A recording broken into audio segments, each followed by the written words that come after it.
Mama, mahal na mahal ko rin kayong dalawa ni Papa. Ginagawa ko to kasi gusto ko maging proud kayo sa akin. Kaya nga pa kasi, pakiramdam ko noon, ang pangit-pangit ko. Ganun. Tapos ngayon, parang feeling ko maganda-ganda naman ah. Ano ka, Spider-Woman? Apa, Ano ba yung Kuya costume? Will! Meron mo sa mga pictures? Okay, tignan natin. Ikaw ba yan? Ang ganda ko po, ako po yan. Ikaw ba yan? Spider-Man na itim! Gitna. Black Widow na itim! Kaya black eh. Ito. Magandang ako! Gusto. Okay, ano ginagawa mo, Rosemar? Ako po ay nagbi-business. Tapos, nagka-costume din po ako 13 years ago. Mga costume. Di po ako gaya nila ng pangmalakasan, pero gustong-gusto ko to! Oh, bakit yung gusto yung ganyan? Cosplay. Kasi po, lumalakas po ang self-confidence ko. Pag nakatago ka, oo nga. Oh. Nahirapan na nga po akong huminga, Kuya Will! May tanong ka ba, Chrissy? Can we see your face? Mas gusto ko pong tanggalin, ang hirap akong huminga. Ayan, okay. Oh, tanggalin mo, mamaya mo Assess suot. mo. Sige, go. Because curious kami, kung maganda ka sa... Ganda.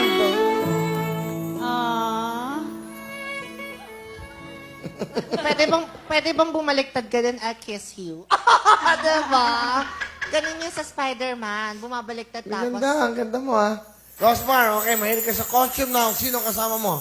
Pinapakilala ko ang 46 years old kong mama na mukhang 16. Mama Nympha! Woo! Ay, bibig Kuya Will. Ang bata ng mami niya ah. Kamukha niya. Kuya Will, excited ako ngayon. After 20 years, nung huli kitang makita sa Lucena, bumili pa ako ng t-shirt at CD mo. Tapos naiinis ako sa kanya dahil hindi niya agad sinabi na hindi ko kasi alam na siya'y nag-audition dito. Sabi ko yun, nasaan na yung CD at damit? Gusto ko sanang yun ang suotin. Kasi sabi ko talagang nung makita uli kita ngayon, wala kang pinagbago. Wow. Okay, thank you ah. Ano gusto niyo sabihin kay Rosmar? Achi, alam kong hilig mo yan. Nag-audition ka, hindi namin alam. Gusto mong, yung hilig mong mag-artista, siguro iniisip mo, alam ko nagdaramdam ka sa amin dahil sasabihin mo yung isa mong kapatid, yun ang lagi naming sinisuportahan. Pero hindi mo alam, si Papa mo, pag may kausap siya, lagi kanyang kwento, pinagmamalaki kanya. Nagpapasalamat ako sa Panginoon dahil isa ka sa naging anak ko. Mahal na mahal ka namin.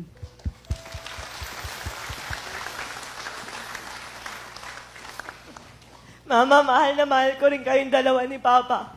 Ginagawa ko to kasi gusto ko maging proud kayo sa akin. Kaya nga pa kasi, pakiramdam ko noon, ang pangit-pangit ko. Ganun.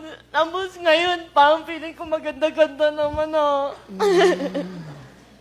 Mama, mahal na mahal ko kayo ni Papa. Tapos, pati mga kapatid ko, kahit buhay ko, kaya kong iaalay sa inyo. Mga love na love ko kayo.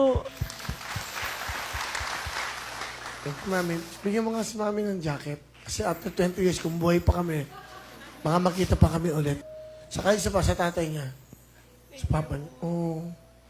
Alam niyo, ngayon ko lang naisip ha, yung likod ng maskarang ito, may mga kwentong katulad ng buhay mo. Katulad ni Sergio, at of course, si Ross, no? So, it's all just a mask. Ito yung larawan lang ho ng maskara. Yung maskara, walang emosyon. Yung likod ng maskara, ang may emosyon. Ito po sila. Palapakan natin. Of course, si Ross, si Sergio, at si Rosmar. Okay na? Okay na. Di ba? Tama? Ikaw, ang maskara mo. Yes. Ako to sa labas, Chrissy. Pero sa loob, dyan lapos pa rin. Diba? Hindi. Meron kaming mga dinadamdam pa rin. Lahat naman tayo eh. Meron tayong sariling maskara. Pero ang ganun yung tignan sa TV. Anyway, meron ka pang kasama. Pakilala mo. Pinapakilala ko nga pala ang malading dong dantes na fiancé ko na tinago ko kay Papa ng 5 taon.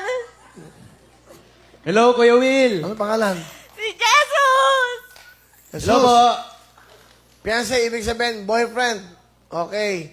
Yes Matagal po. kayo, 5 taon ka daw tinago sa tatay niya. Opo, magwa-8 taon na po kami next month. Wow, congratulations. Opo, kaya babatiin ko na rin po si Bebe Rosmar ng Happy 8th Anniversary Advance po. I love you, palagi. Napakabilis ng taon na lumipas. Hindi ko na namalayan na 8 years na pala tayo. Nag-enjoy ako. Tapos,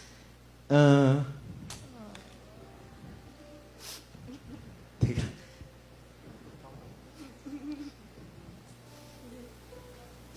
Noon 3 years po kasi nag-break po kami. Nakipag-break po ako sa kanya kasi hindi ko po kinaya yung ugali niya. Sobrang possessive, tapos sobrang stricto. As in, hindi ko po kinaya to the point na nakipag-iwalay po ako sa kanya.